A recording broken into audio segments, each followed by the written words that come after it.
તો મિત્રો સૌપ્રથમ કપાસ સમાચારની વાત કરીએ તો કપાસ બજારમાં સતત બજાર ઘટીને આ પાછલા અઠવાડિયાની અંદર પ્રતિ મણે ભાવ 50થી લઈને 80 રૂપિયા જેટલો ઘટી ગયો હતો તો રૂ ખાંડીમાં 1600 રૂપિયાનો ઘટાડો હતો। જો કપાસના ભાવની વાત કરીએ તો હાલ સરેરાશ કપાસના ભાવ 1250થી લઈને 1570 તો ક્યાંક યાર્ડની અંદર 1620 સુધીના જોવા મળતા હતા।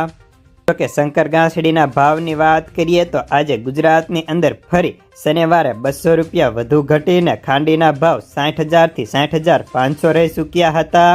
હવે મહારાષ્ટ્રમાં વાત કરીએ તો અત્યારે મહારાષ્ટ્રની આવક ગુજરાતમાં સાવ સામાન્ય થઈ ચૂકી છે અને ભાવ 1350થી 1540માં સાટા હતા। જો વાયદાની વાત કરીએ તો પાછલા સપ્તાહ દરમિયાન ન્યુયોર્ક કોટન વાયદો 2.41 સેન્ટ ઘટી ગયો હતો તો MCXમાં 2000 જેટલો ઘટાડો થઈને વાયદો હવે 60,000નો રહ્યો હતો। કપાસિયાની વાત કરીએ તો કપાસિયામાં 540થી 575 અને ખોળની વાત કરીએ તો ખોળમાં 1250થી 1450ના ભાવ બોલાતા। જો હવે આગામી સમયમાં કપાસના ભાવ કેવા રહેશે તેની વાત કરીએ તો મિત્રો હાલ હવે એક સપ્તાહ દરમિયાન માર્ચ એન્ડિંગની રજા છે જેમાં આખા વર્ષ દરમિયાનના બેન્કિંગ કટોકટી અને તે ઉપરાંત સામાન્ય હિસાબો થતા હોય છે જેમાં હવે તેના ઉપર બજારને શું અસર થશે તે જોવાની છે અને ઉપરાંત માર્ચ એન્ડિંગની રજા 31 તારીખ કે 1 તારીખથી ફરી ખુલવાની ચાલુ થઈ જશે। તો મિત્રો હવે છેલ્લી હરાજીમાં કપાસના ભાવ કેવા રહ્યા હતા તે જાણી લઈએ।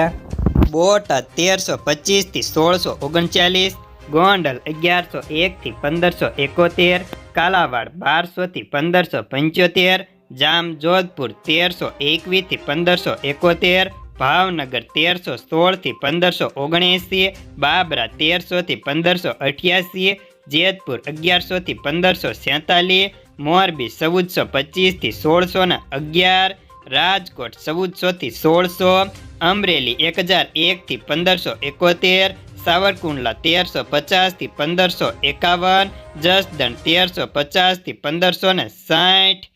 રાજુલા 1000થી 1561, હળવદ 1250થી 1556, તળાજા 1200થી 1550, માણાવદર 1430થી 1605, વિંછિયા 1325થી 1575, ભેંસાળ 1300થી 1618, ખંભાળિયા 1400થી 1535, પાલીતાણા 1200થી 1530, હારીજ 1440થી 1623,